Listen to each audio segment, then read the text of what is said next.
Okay. I'm just sitting here about just before 11 at night, trying to find something to watch on TV, hanging out here, um, drinking some scotch. And I'm just kind of like, I'll tell you what's on my mind right now. Right now, at this moment, right now. Is it the meet on Friday? Is it the meet on Saturday? No.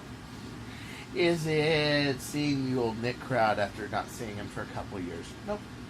What is it? Solo. I'm not kidding. Okay.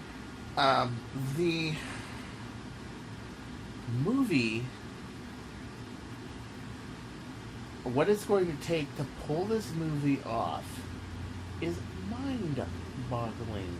I know you guys don't understand this notion. How can it be mind-boggling to pull off a character that's already pre-established? That's part of the challenge. Of a series that's already predetermined. Okay, that's also a challenge. To get the solo, the persona of Solo and everything correct and all that. How's that a challenge? Okay. Bear with me. This has been a notion between my family and my friends that I've got to say, has not been easy to get across. Okay, this is a non-Nerf related film. Very few videos of mine are, but it does happen.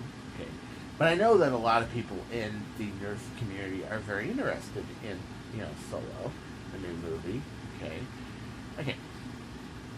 Let me explain where I'm coming from. So, you have a character named Han Solo, who was casted by Lucas, was a carpenter. That's right, a prop-making carpenter who had the whole red personality thing going on, okay, who had this whole thing, and put in mind in episode 4, A New Hope, he couldn't even find a proper Jabba the Hutt. Finally, they just made him a character, okay, instead of a person. But originally, Jabba the Hutt was a man. Well, he couldn't pull this off with Solo. Solo was in most of the movie, so he had to find somebody that was out of the ordinary. Wasn't your typical screen actor. Wasn't a classic play actor like the guy who played Obi-Wan. He wasn't, Debbie Reynolds' daughter, like Carrie Fisher, okay? He was himself. Now, interestingly, I've had a very hard time pulling this notion off with my friends and my family. It's one person. One of the most talented story writers, character writers that I know in personal life, truth be told, is my 9-year-old nephew. That's right. My 9-year-old nephew. Cheers, Bomb Club. He has this whole comic line. I'm not going to tell you what it is. Already set up. We talk about the characters the whole time. 9-year-old kid. I'm not kidding. And what I did was, I said, here, I want you to see what I'm talking about. So I pull up the meeting with the Army intelligence about the lost city of Tanis in Raiders of the Lost Ark, where Harrison Ford plays Professor Jones. And he got it. I want you to watch that video. It's on YouTube. You'll see what I mean. That Harrison Ford was not just the actor for his time for those roles. He was the actor. There isn't another Harrison Ford. Okay? When they made Anakin Skywalker the kid, and later Hayden Christensen, who a lot of my college friends felt like was just going to fail miserably, but they forgot one thing, that the character of Anakin Skywalker was not defined. And what the prequels did was define that character. He was the most... Darth Vader was the most impersonal character you can think of, other than maybe Voltron, you know, from the Avengers movies. That's it. About the most impersonal character you can think of. So it was very easy just to get a character and paint him however you wanted to do. Solo, not so. Very defined character. Very defined characteristics. Very defined acting. Very defined speech. Very defined actions. Very cocky. Very dominant. Very sure of himself. When I showed him that one scene, and I felt like that scene locked in, when he talked about the lost city of Tanis, it showed Harrison's Ford's character. Sure of himself. Confident. Yet not so overconfident where these army intelligence people fell out of place. They were able to carry on their business and talk and do it, okay? Not overly cocky. Not terrible. Now, so I think of another character when I think of Solo and what they're trying to pull off in the movie. And a lot of friends had compared him to, oh, well, they pulled it off with Darth Vader. Well, okay, I just explained why Darth Vader wasn't a challenge. He was a guy in a mechanical suit. He was as personal as you can get. And to define him personally, very easy. Another one of my friends defined Clarice Starling in the Silence of the Lambs film. That they pulled off Clarice Starling. That was Jodie Foster, later on played by Julianne Moore. Okay, Julianne Moore, very different character from Jodie Foster. Definitely a different kind of person entirely, okay? However, this was easy to do because you had what was called the naive little schoolgirl trying to become an FBI agent turned into career woman. And because those two characters were easy to transplant from the younger Clarice Starling to the older, that was very easy to do. I don't think we're really gonna be able to pull that off with Han Solo. Now let me tell you something. I don't think that this is gonna work. I'll be very surprised if it does. I'll tell you one reason why it might in a few minutes.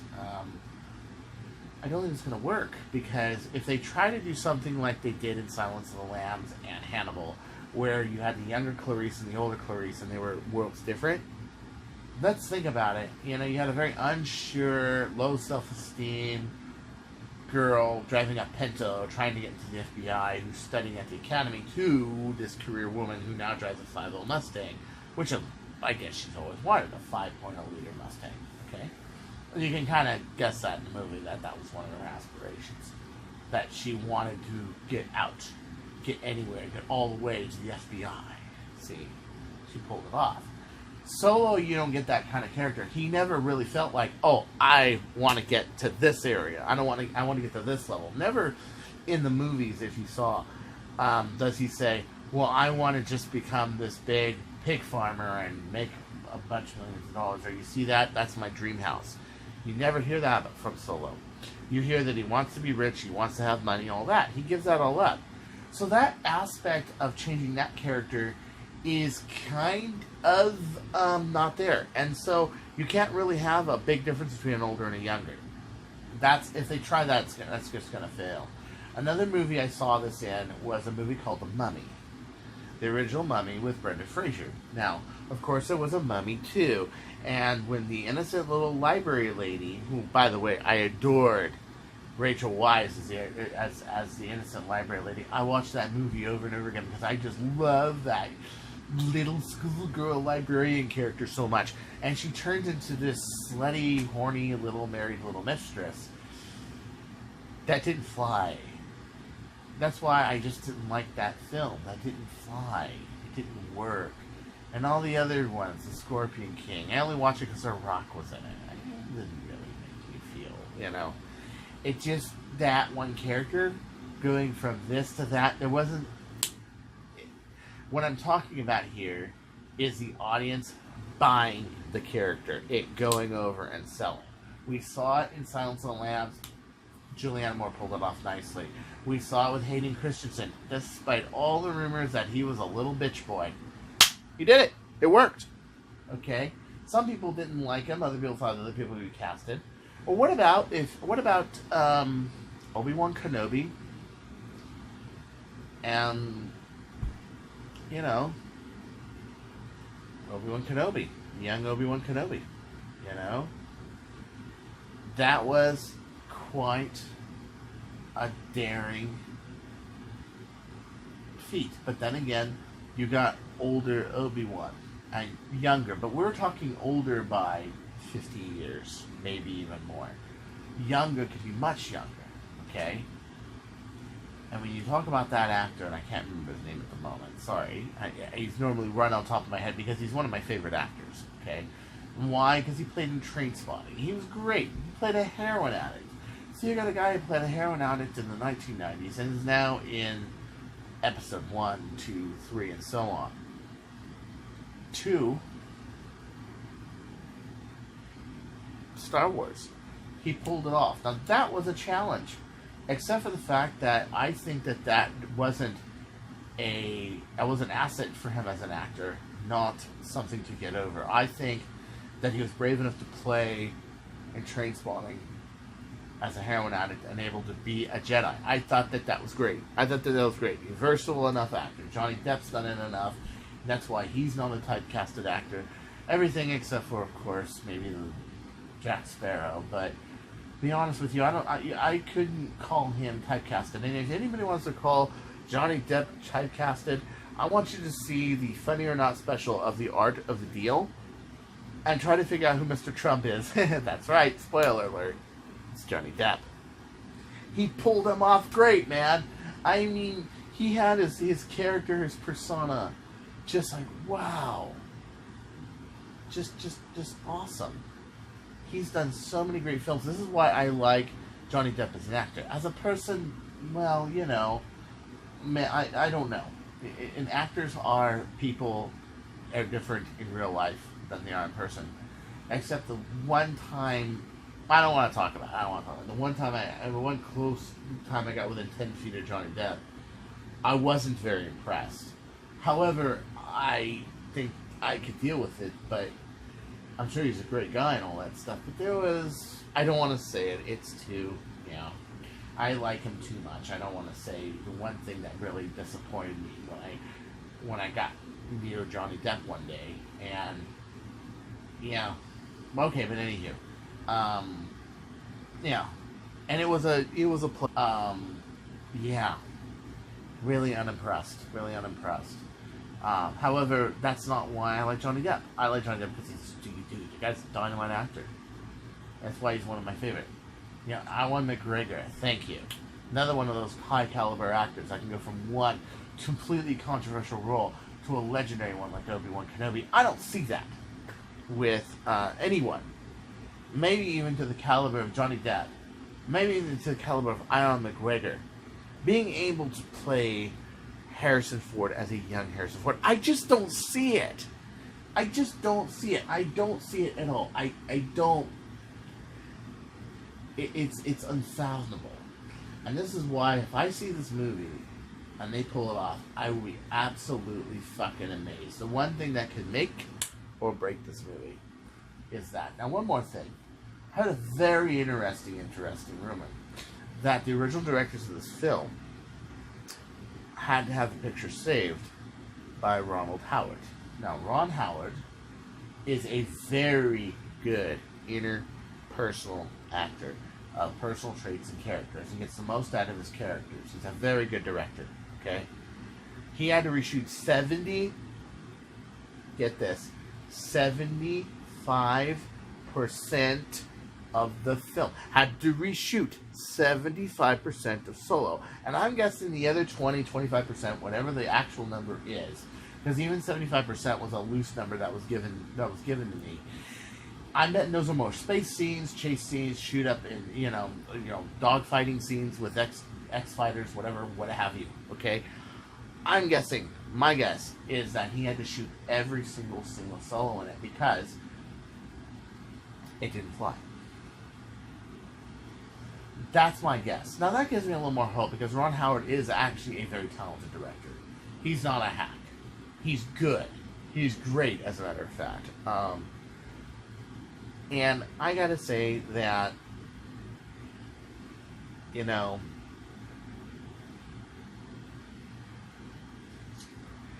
it's just, I don't know. But before I go, I want to say one thing. Johnny Depp. The thing that I was disappointed about is actually something that you stand up for that is really important, because it's an everyday sort of illusion that people have, that they have to be this way every day, and what you were really doing was not. So in that side of things, I very much honor that. I think that's really cool. But it still took me by surprise. Okay, it really did take me by surprise. What it is, I don't know. If you want to, I can't really tell you. I mean, I know, I just can't tell you. I just think it would shame him way too much. But if you want to guess it, go ahead and write it in the comments. What is this one thing that disappointed me about my close encounter with Johnny Depp? What was it? And feel free to write in the comments. I'm not telling you what it is.